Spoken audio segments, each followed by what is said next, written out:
มามานู้นเลยเร็วไปมาโอ้ขี่ซาแล้วละ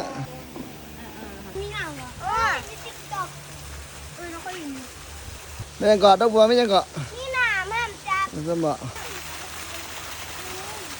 โอ้ดอกบัวงามเลยเด้อ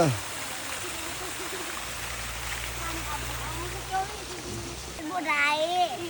เต้เลยใจบัวแดง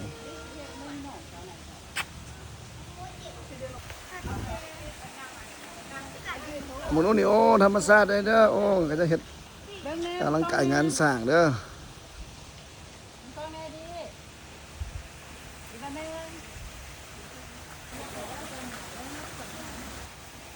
ไม่ยังก่อนดิบัวหิมะว่ะบัวหิมะเนาะควันมันออกหลายทีเนี่ยฮะเหมือนนู้นบัวหิมะ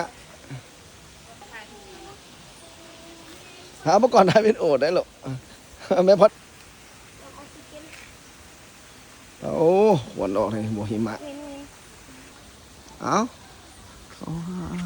บัวหิมะนี่ลูกขอเด้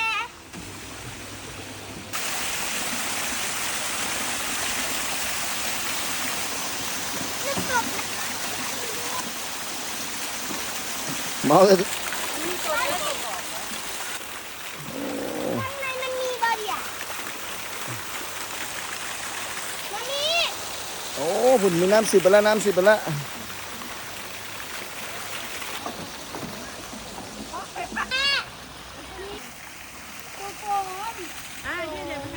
คิดว่ามันแข็งอ่ะ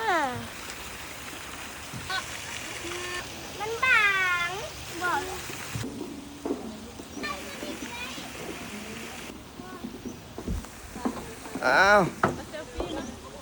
เอาระวังมันสิหันมา